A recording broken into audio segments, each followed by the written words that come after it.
আসসালামু আলাইকুম সবাইকে। আজকে নতুন একটা ব্লগ আপনাদের সাথে শেয়ার করতে চলে আসলাম।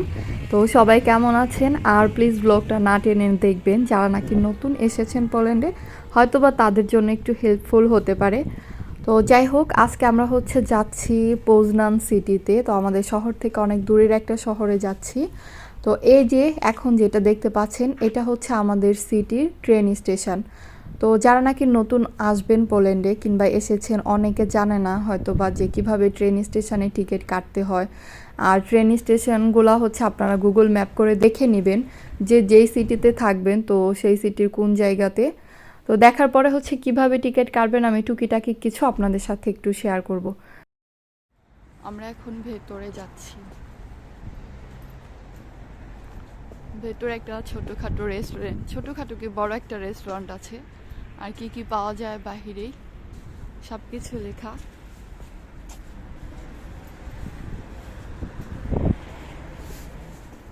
এই তো আমরা ভেতরে চলে এসেছি, আর আসার পরপরই টিকিটটা কেটে নিচ্ছি। তো আমরা যেই সিটিতে যাব বলেছি যে পোজনানে, তো চেঞ্জতবা টু পোজনান এটার টিকিট কাটছি। আর টিকিটের এইখানে আপনারা অলওয়েজ ওপরে খেয়াল করবেন যে এভাবে লেখা থাকবে কাসা বিলেতবা টিকিটস।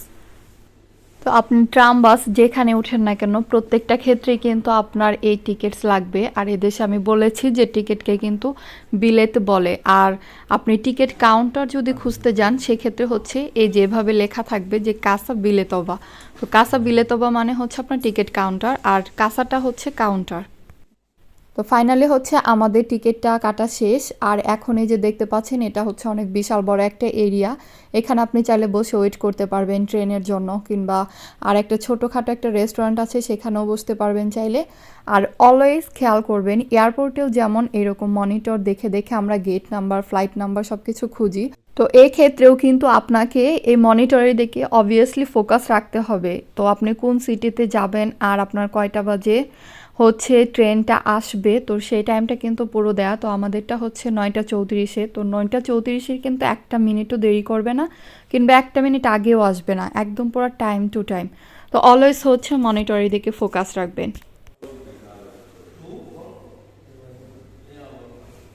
তো এই যে এইটা পুরোটা আপনার একটা ওয়েটিং রুম। এখানে বসে এখন সবাই ওয়েট করছে ট্রেনের জন্য বসে বসে। যে পুরো স্টেশনটা।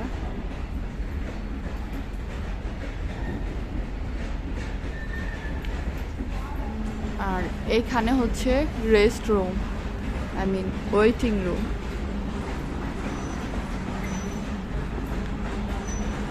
এগুলা সবগুলোর মধ্যে নাইট্রোকেমিক্যাল।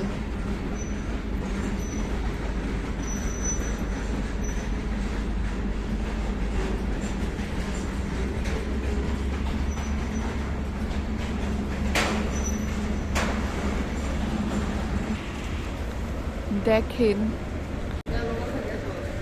এই যে এটা স্লোভাকিয়া থেকে আসছে নাকি কি বুঝি না। এটা বিশাল বড় একটা তেলের ট্রেন। ওরে এটা খুব বড়। তো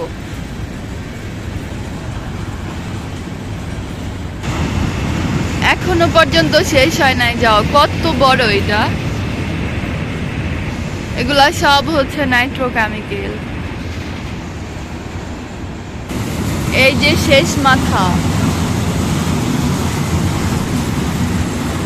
বাই বাই। তো এই যে দেখেন, এখন যারা নাকি যাচ্ছে এরা এতক্ষণ কিন্তু ওয়েটিং রুমে বসা ছিল। তাদের ট্রেন হয়তো বা আসার সময় হয়ে গেছে, এজন্য সবাই ওই পাশে চলে গেল। এই যে একটা ট্রেন আসছে, এটা আমাদের বাংলাদেশের ট্রেন। আমি কিন্তু দেশে থাকতে কোনোদিনও ট্রেন দেখিই নাই, বাস্তবে দেখিও নাই, কখনো উঠিও নাই। তো এই দেশে আসার পরে ট্রেনে ওঠা আমার প্রথম জার্নি ছিল। তো সেই ব্লগটাও আমি শেয়ার করেছিলাম। আমার লাইফের ফার্স্ট একটা এক্সপিরিয়েন্স ছিল ট্রেনে ওঠা। তা এখন যেহেতু উঠতে উঠতে অভ্যস্ত, ভালোই লাগে উঠতে। আর কেন জানি একটু বোর ফিল হয় না, এত ভালো লাগে। সব থেকে বেশি ভালো লাগে ট্রেনে বসে বসে বাহিরের প্রকৃতিটাকে দেখা। তো আজকেও যেতে যেতে আপনাদের সাথে শেয়ার করব, পুরো ব্লগটা কিন্তু দেখতে থাকবেন। বাকিরা এখন নামবে, আর যারা ওই পাশে গিয়েছে তারা এখন উঠবে। বেটারা জানে, বেটার ঘর ভালো মতো জানি না। আপনাদের ভাইয়া হচ্ছে অলওয়েজ আমি কোনো একটা ইনফরমেশন দিলে আমাকে লেগ পুল করে, সে যে কি মজা পায়। আমরা এখন ওই পাশে চলে যাব, কারণ আমাদের ট্রেনের আর বেশিক্ষণ নেই, একটু পরেই চলে আসবে।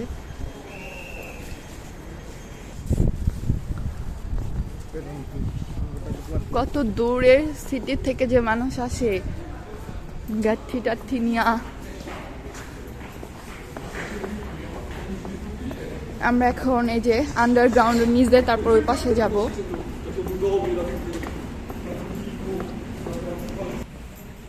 এই যে ভেতরটা,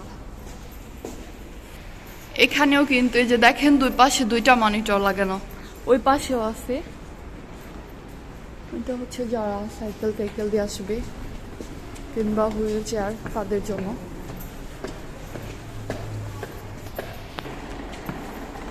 আমরা এ পাশে চলে আসছি।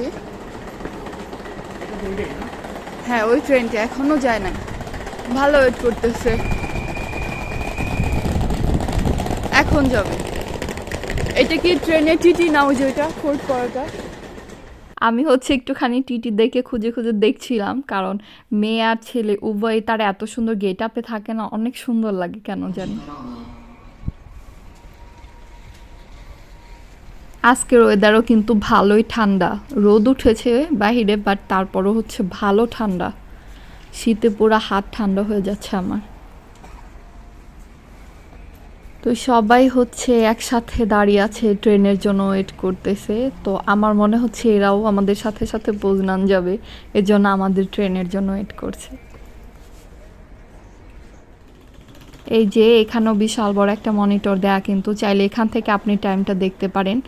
আরেকটা কথা হচ্ছে, যদি আপনার বেশি সংকোচ হয় যে কখন আপনার ট্রেন আসবে কিংবা আসে নাই, তো সেই ক্ষেত্রে হচ্ছে যদি অন্য যে ট্রেনগুলো থামবে সেই টিটিরা যখন নামবে আপনি তাদের থেকে হেল্প নিতে পারবেন, তাদেরকে জিজ্ঞেস করবেন আপনার টিকিটটা, তাদেরকে একটুখানি জাস্ট শো করবেন, তো তারাই হচ্ছে বলে দিবে যে আপনার আর কতক্ষণ ওয়েট করতে হবে কিংবা কোন ট্রেনে আপনি উঠবেন। আরেকটা জিনিস খেয়াল করবেন, এই যে ব্লু কালারে একটা মনিটর দেখতে পাচ্ছেন, এখানেও কিন্তু যখন যে ট্রেনটা আসবে কিংবা যদি একটু পরে কোনো ট্রেন থাকে সেটা টাইমিং কিন্তু এখানে উঠবে।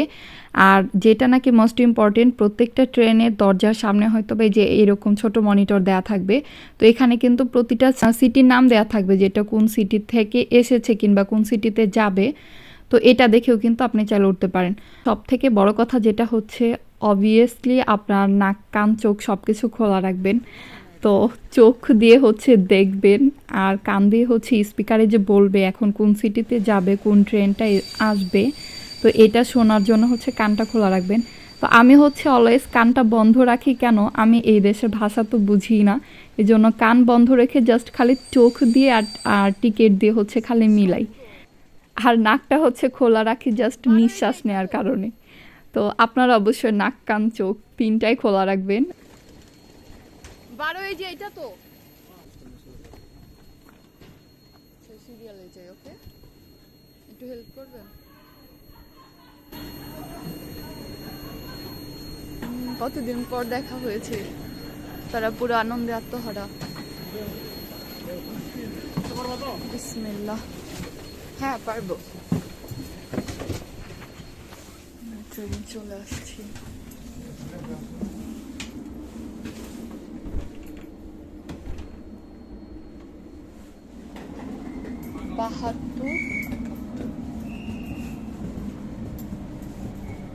এই যে এখানে আসেন।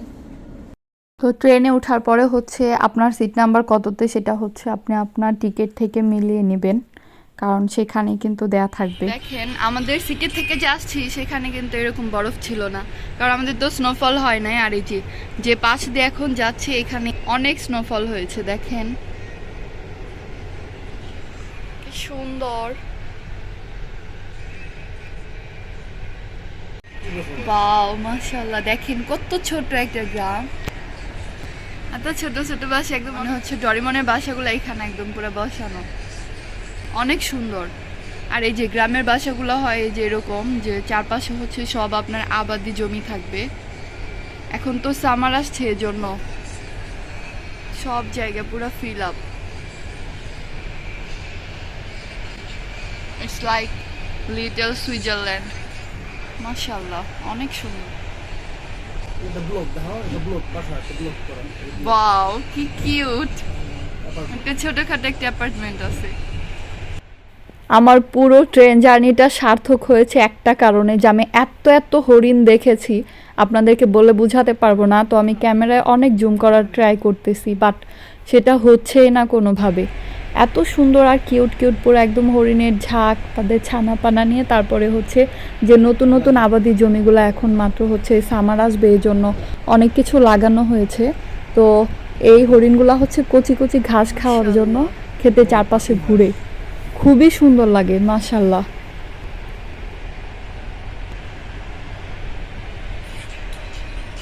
আসলে বাসাগুলা দেখতে এত কিউট লাগে আমার কাছে একদম পুরো বাচ্চা বাচ্চা বাসা কিছু কিছু সৌন্দর্য হচ্ছে একদম পুরো চোখ ধাঁধানো মনে হয় ফাইনালি হচ্ছে আমরা আমাদের গন্তব্যে চলে এসেছি তো যাই হোক আর আপনাদেরকেও বলি তো যারা নাকি নতুন আসবেন পোল্যান্ডে যে যেখানে থাকেন তো অবশ্যই আপনারা হচ্ছে গুগল ম্যাপের সাহায্য নেবেন তো আমার ব্লগটা যদি আপনাদের কাছে ভালো লেগে থাকে তাহলে অবশ্যই লাইক কমেন্ট শেয়ার করতে ভুলবেন না আর অবশ্যই চ্যানেলটাকে সাবস্ক্রাইব করে দিবেন আর আমি কোথায় এসেছি এটা হচ্ছে অ্যানাদার ব্লগে বলবো এ পর্যন্ত সবাই ভালো থাকেন সুস্থ থাকেন দেখা হচ্ছে অ্যানাদার ব্লগে আল্লাহ হাফেজ